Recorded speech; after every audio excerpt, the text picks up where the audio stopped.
Bonsoir à toutes et à tous, je suis très heureux de vous retrouver sur Tandem TV pour une nouvelle chronique Tour d'Israël. Et ce soir, je vous emmène à Jérusalem, sur le mont du Temple. Le mont du Temple, Har Habayit, cet endroit exceptionnel créé par le roi Hérode il y a plus de 2000 ans. Il s'agit d'un endroit qui fait 144 000 mètres carrés. J'ai été sollicité par de nombreux internautes pour vous présenter cet endroit. Je vais donc vous raconter ce soir l'histoire du mont du Temple. Nous sommes à Jérusalem et le mont du Temple, le Har Habayit, représente le 5e quartier de Jérusalem. Cet espace gigantesque avec une telle importance religieuse pour les Juifs, mais également pour les musulmans. Il y a 9 accès pour rentrer sur le mont du Temple, mais 8 de ces accès sont réservés aux musulmans. Un seul de ces 9 accès permet de monter sur le mont du Temple à côté du Kotel par le pont qu'on appelle le pont Mughrabi, le pont des Marocains ou le pont des Nord-Africains, ce pont en bois que vous pouvez voir sur la photo. Ce pont en bois date de 2007. Il existait avant une structure solide, mais qui menaçait de s'effondrer, la raison pour laquelle la mairie a installé cette structure temporaire. Quand les autorités israéliennes ont proposé de remplacer la structure temporaire par une structure solide, les musulmans se sont plaints que Israël, l'État d'Israël, la municipalité se mêlait du caractère musulman du mont du Temple et devant le flot de contestation, la mairie a décidé de laisser ce pont temporaire qui risque de rester temporaire pendant encore de nombreuses années. Une fois que nous montons sur le mont du Temple, on va rappeler l'importance historique du mont du Temple, tout d'abord parce que c'est le mont Moria. Et selon la tradition juive, c'est le lieu où a eu lieu le sacrifice d'Isaac. C'est une des raisons pour laquelle le roi David, qui vivait à Hébron, va décider de s'installer à Jérusalem, va y construire son palais, va y ramener l'arche d'alliance, mais il faudra attendre son fils, le roi Salomon, pour construire le premier temple de Jérusalem. Après ce premier temple, destruction. Nous sommes en 586 avant notre ère, destruction du premier temple par les Babyloniens et exil d'une grande partie du peuple juif à Babylone. Pendant 70 ans, jusqu'à Cyrus le Grand, ce roi perse, qui va permettre aux Juifs de revenir à Jérusalem. Et donc 70 ans après la destruction du premier temple, nous voici avec un nouveau temple. Un nouveau temple, c'est le deuxième temple qu'on doit au gouverneur Zérobabel. Et ce deuxième temple va rester en place pendant près de 500 ans, jusqu'à l'époque romaine où le roi Hérode va décider de faire des travaux gigantesques pour construire le sanctuaire le plus imposant, le plus important du monde romain. C'est lui qui va construire le mont du Temple tel qu'on le connaît aujourd'hui. De quelle manière ? Sur la partie nord où nous avons des montagnes, il va creuser des carrières. Sur la partie sud, il va artificiellement créer une plateforme soutenue par des arches et des voûtes. De ces travaux du roi Hérode, 2 conséquences. La première, c'est que sur le côté nord du mont du Temple, construit sur de la pierre de taille, nous avons des structures très solides. Sur la partie sud, sur des arches et des voûtes, une partie beaucoup moins solide.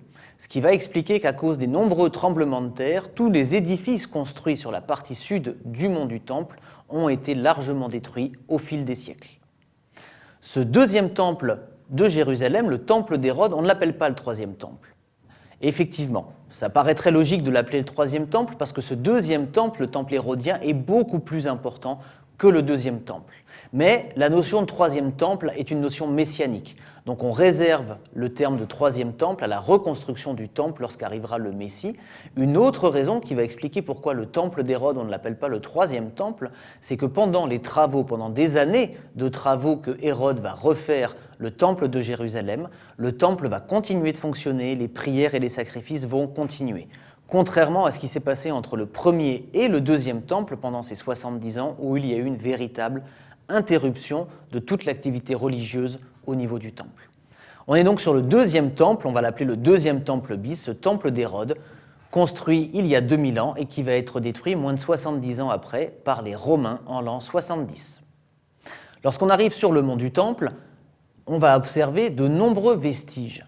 Pourquoi tous ces vestiges ? Parce que, je vous le disais, il y a eu de nombreuses destructions sur le mont du Temple, à cause des invasions qui ont détruit, mais également à cause des tremblements de terre. Nous avons donc de nombreuses colonnes, nous avons des chapiteaux corinthiens, des chapiteaux également de différentes structures qui datent des époques qui vont du Second Temple jusqu'à la période croisée. Et on va retrouver sur l'ensemble des édifices du mont du Temple cet éclectisme qui va caractériser un assemblage de matériaux qui vont dater de l'époque romaine, de l'époque byzantine, de l'époque croisée, de l'époque mamelouk jusqu'aux Ottomans au XVIe et XVIIe siècle.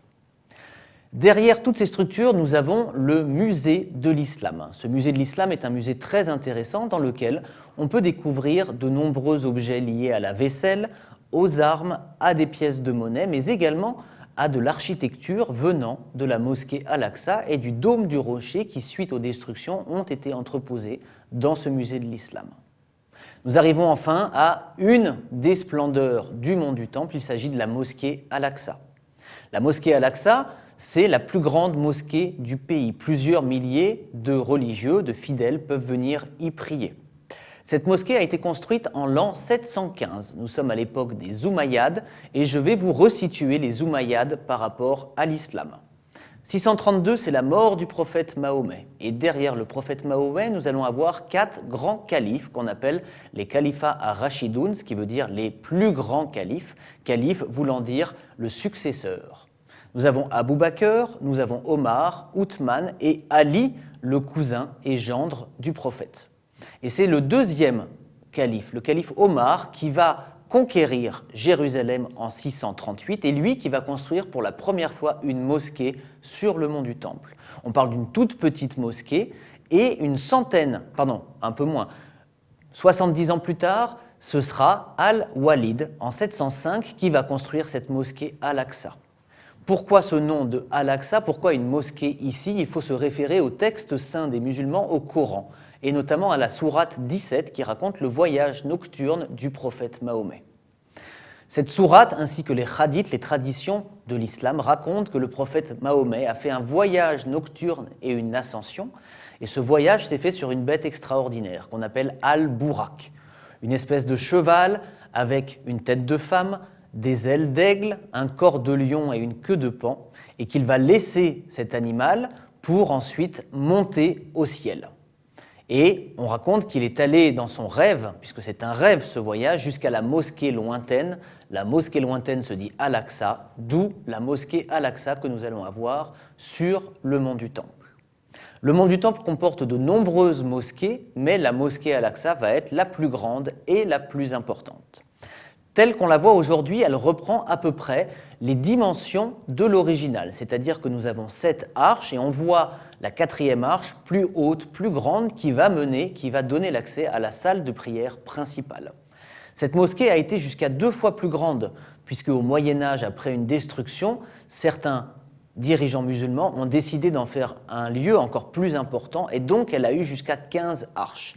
Mais après le tremblement de terre qui a suivi, on est revenu aux dimensions de l'original. Et figurez-vous que cette mosquée n'est originale du 8e siècle qu'à 5%.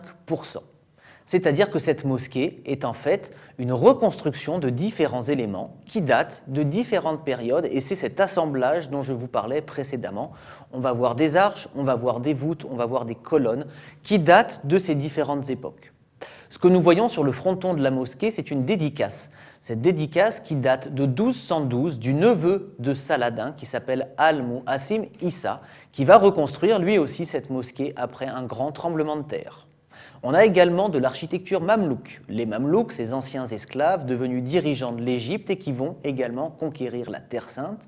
Les mamelouks qui vont beaucoup investir à Jérusalem et construire énormément. On dit que 80% de la vieille ville de Jérusalem a été refaite à l'époque des mamelouks. Nous sommes au XIIIe, au XIVe et au XVe siècle.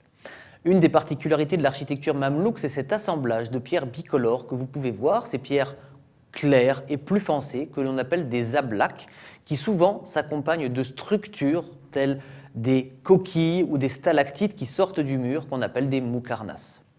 L'intérieur de la mosquée Al-Aqsa est quelque chose d'exceptionnel. On voit également les traces de l'architecture et cet assemblage, cet éclectisme dont on a parlé précédemment.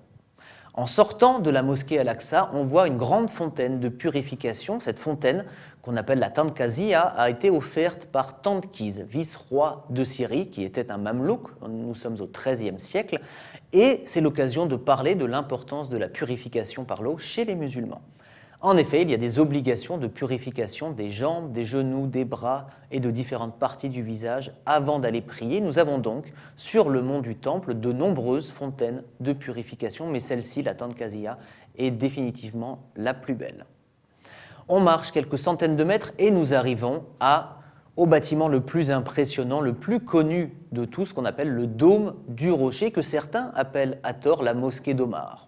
En effet, la mosquée d'Omar, je vous le disais, est la petite mosquée qui était proche de la mosquée Al-Aqsa et n'a rien à voir avec ce dôme doré qui s'appelle bien le dôme du rocher et qui au départ n'est pas une mosquée. Au départ, c'est un sanctuaire dédié au prophète Mahomet, et nous revenons à son voyage nocturne. Puisque arrivé à cet endroit, la tradition dit que c'est Jérusalem, mais Jérusalem n'est jamais citée dans le Coran, on parle uniquement de la mosquée lointaine, et c'est la tradition qui va fixer ce déplacement et ce voyage à Jérusalem. La tradition raconte que le prophète arrivé à Jérusalem va être accompagné de Djibril, l'ange Gabriel, et va monter au ciel.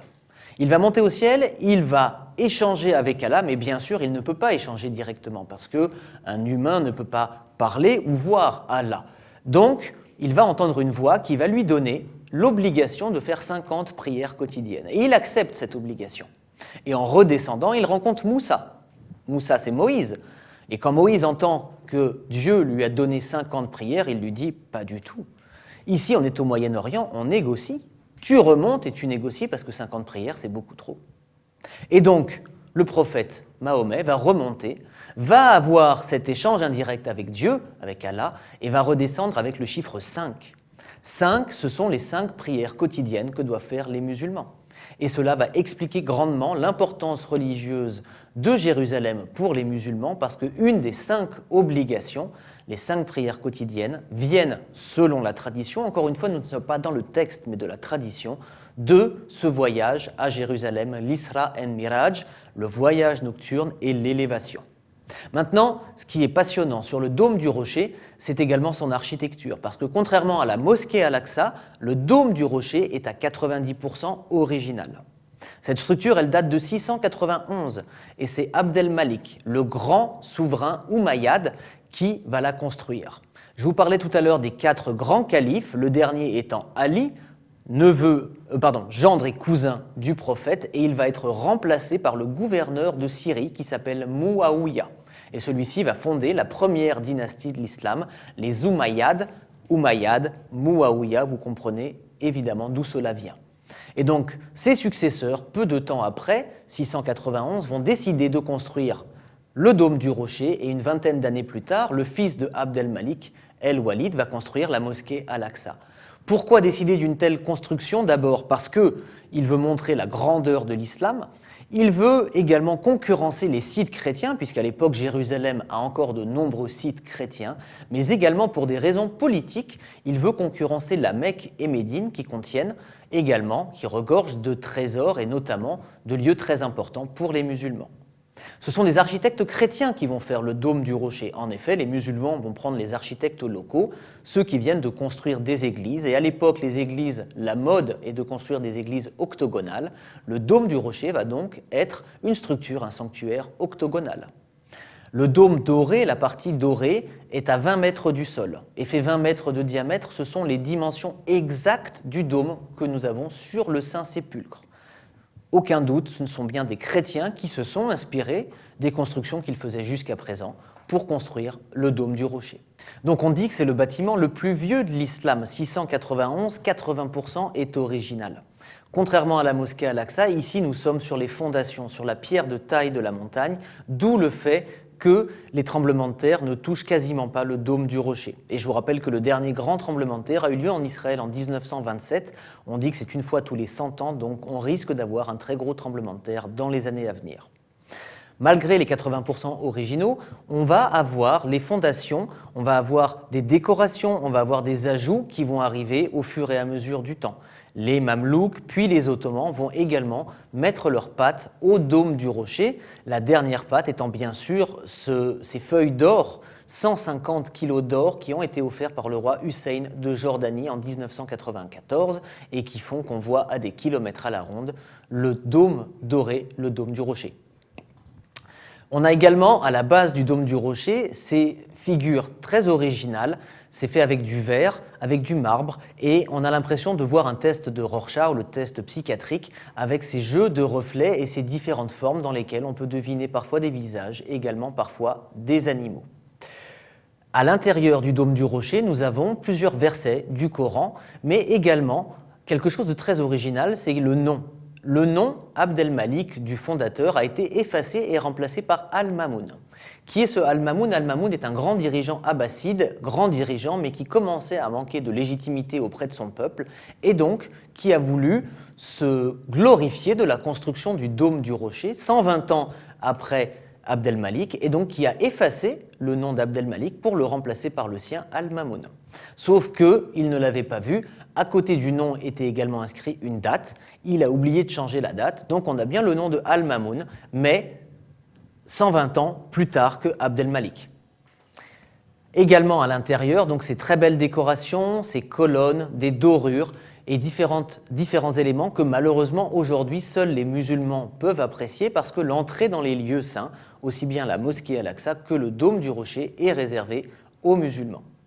Juste à côté du dôme du rocher, on a également un autre dôme. Celui-ci n'est pas octagonal, il a 11 côtés, c'est ce qu'on appelle le dôme de la chaîne.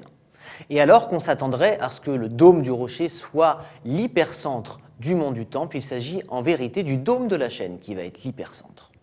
Ce dôme de la chaîne va être très caractéristique parce qu'il a des décorations extraordinaires et il a ce mihrab.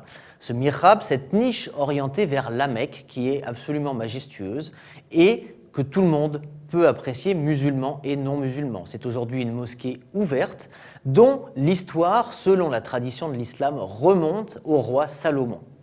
Et c'est pour ça qu'on l'appelle le dôme de la chaîne. On raconte qu'à l'époque où le roi Salomon rendait la justice, il la rendait à cet endroit précis et qu'une chaîne se tendait lorsque deux personnes arrivaient et que lorsque quelqu'un mentait, la chaîne s'abaissait. Et on raconte l'histoire de deux personnes qui sont arrivées devant le roi Salomon. Et le premier s'est plaint au roi que la personne à côté, il lui avait prêté 5 pièces d'argent et il ne lui avait jamais rendu. La chaîne reste tendue. Quelques instants plus tard, le second, qui avance avec sa canne, tend sa canne au premier, avance devant la chaîne et dit « Mais c'est fou, je lui ai rendu ces 5 pièces d'argent. » Et la chaîne reste droite. Comment est-ce possible? Si la chaîne arrive à savoir qui ment et qui dit la vérité, comment la chaîne peut-elle rester droite? Et de confusion, la tradition raconte que la chaîne a explosé et que le roi Salomon a arrêté de rendre justice devant cette chaîne. Sauf que le second qui avait parlé devant la chaîne avait une astuce. Il a tendu sa canne au premier et la canne avait à l'intérieur un faux fond dans lequel il avait glissé 5 pièces d'argent. C'est la manière dont on raconte pourquoi ce dôme de la chaîne porte ce nom et pourquoi la chaîne a éclaté. À l'extrémité est du mont du Temple, nous avons ces grandes portes qu'on appelle les portes dorées. On a un doute sur la date à laquelle la construction de ces portes a été faite, à la fin de la période byzantine, au début de la période omeyyade. Toujours est-il que ces portes ont été murées beaucoup plus tard par Saladin et qu'elles ont été murées parce que la tradition juive racontait que c'est par ici qu'allait entrer le Messie juif à la fin des temps.